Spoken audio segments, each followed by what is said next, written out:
নমস্কার বন্ধুরা, কেমন আছেন? আজকে দেখাবো ছেলের 1 প্যাকেট দুধটা জাল দিতে গিয়ে দেখছি কি ছানা কেটে গেছে। তো ছানাটা দিয়ে কি করব চিন্তা করে পাচ্ছি না। তো ভাবলাম রসগোল্লা বানিয়ে ফেলি। আপনারা যারা রসগোল্লা বানাবেন 1 প্যাকেট দুধে অল্প একটু লেবু দিয়ে কাটিয়ে নেবেন, তাহলেই এরকম ছানা হয়ে যাবে। ছানা কেটে গেছে বলে হাতের কাছে কোনো সাদা কাপড় পাচ্ছি না যেটাকে দিয়ে ছাঁকবো। তার জন্য নিয়ে নিয়েছি একটা এই যে আটার যে ছাঁকনি, আটা ময়দার ছাঁকনি নিয়ে নিয়েছি। কিন্তু এটা তো গরম, তাই এর জন্য এটাকে একটু ঠান্ডা করে নিতে হবে আর একটু ঠান্ডা জলও মিলিয়ে নেব।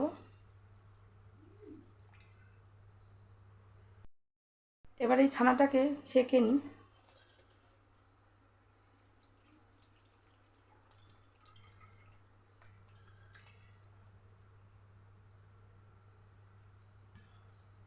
এটা বন্ধুরা 1 প্যাকেট দুধের ছানা। মনে রাখতে হবে রসগোল্লার ছানা কিন্তু খুব একটা ড্রাই করে নেওয়া যাবে না, জাস্ট হালকা করে একটু চেপে দেব। কাপড়ে ঝুলিয়ে রাখলে সব থেকে ভালো। জলটা ঝরে গেলে চাপাচাপির কোনো দরকার নেই, জলটা ঝরে গেলেই নামিয়ে নেওয়া যায়। তো আমার যে কাপড়টা নেই বলে আমাকে এইভাবে করতে হচ্ছে। আমি খুব একটা বেশি চাপাচাপি করব না, জাস্ট হালকা হাতে একটু জলটাকে নামিয়ে নেব।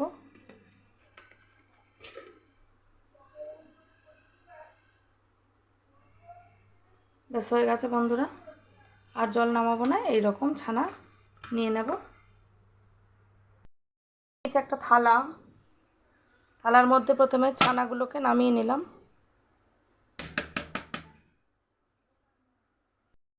ভালো রসগোল্লা বানাতে গেলে যে দুটো জিনিস লাগবেই সেটা অনেকে বলতে চায় না।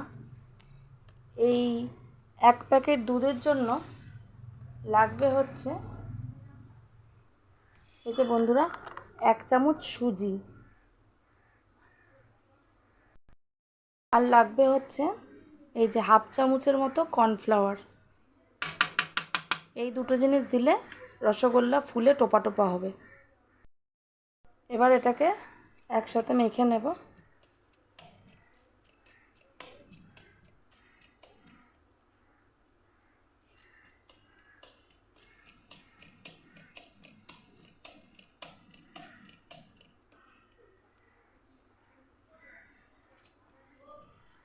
প্রচুর যে মাখতে হবে তা না, মোটামুটি একটু মিহি করে মেখে নিলেই হবে।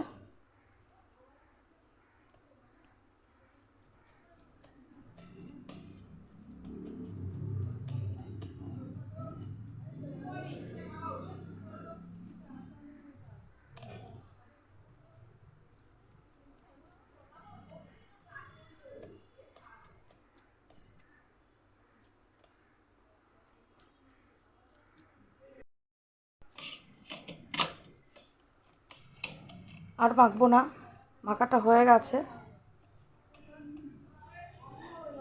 যখন দেখবেন যে এই রকমভাবে পুরো থালার থেকেই ছেড়ে যাচ্ছে, জানবেন মাখা হয়ে গেছে।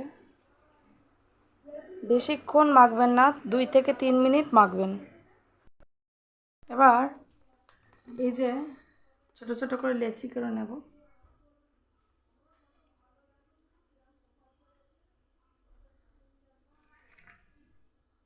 দু হাত দিয়ে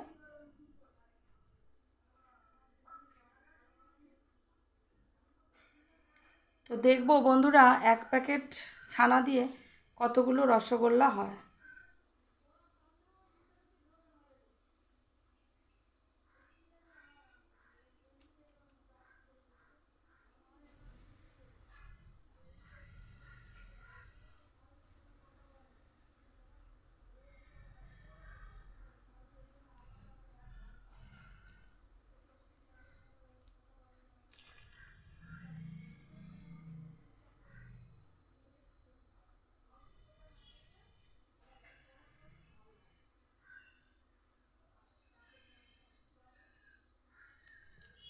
এরকম করে আমি লেচিগুলো করে নেব।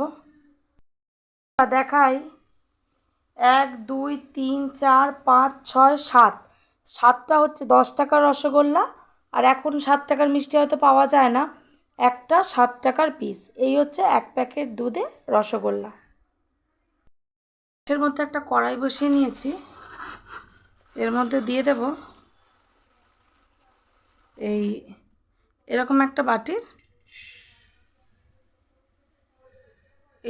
এইটুকু রেখে দেবো, ওইটুকু চিনি, কারণ 7টা তো রসগোল্লা, 7টা বড় আর একটা ছোট, এইটুকু চিনি নেব। আর এর মধ্যে দিয়ে দেবো পরিমাণ মতো জল,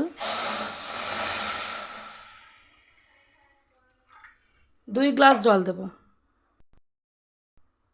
2 গ্লাস জল বলতে গেলে ওই 250 মতো চিনি, 250 মতো চিনি আর 2 গ্লাস জল দিয়ে বসিয়ে দিলাম।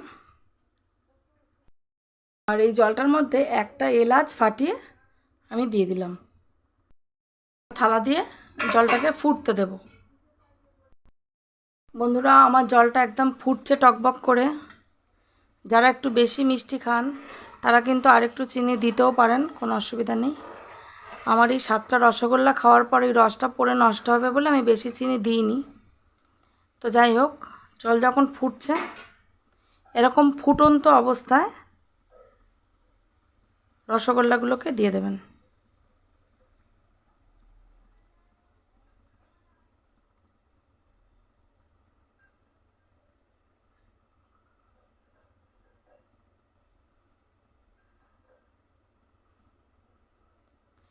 তবে মনে রাখবেন, রসগোল্লা যে পাত্রে করবেন যেন জায়গাটা বেশি পায়।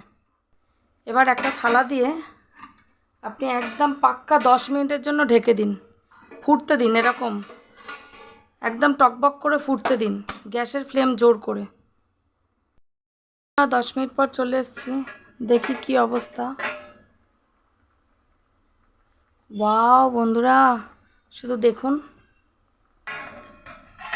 পুরো ফুলে ডবল হয়ে গেছে। আস্তে করে গ্যাসটাকে নিভিয়ে দিই। দেখুন বন্ধুরা, কাছ থেকে দেখাই, পুরো ফুলে ফুলে ডবল হয়ে গেছে আর পুরো স্পঞ্জি। এটা যে কি অসাধারণ একটা রসগোল্লা, মানে আমি এখন চামচটা ঠেকাবো না, কারণ গরম একদম, আগুন ভেঙে যাবে। একটু ঠান্ডা হলে এটাকে বাটিতে তুলে রেখে দেবেন, সারা সপ্তাহ ধরে খান, কোনো অসুবিধা নেই। দেখুন বন্ধুরা, কত সুন্দর রসগোল্লাটা হয়েছে। যাই হোক বন্ধুরা, এটাকে আমি এখন সার্ভ করে দেখাচ্ছি না, কারণ প্রচণ্ড গরম, আমি এখন হাত দেবো না। ভিডিওটা কেমন লাগলো অবশ্যই কমেন্ট করে জানাবেন, আর লাইক শেয়ার কমেন্ট করবেন, আর কোথা থেকে দেখছেন অবশ্যই জানাবেন কিন্তু।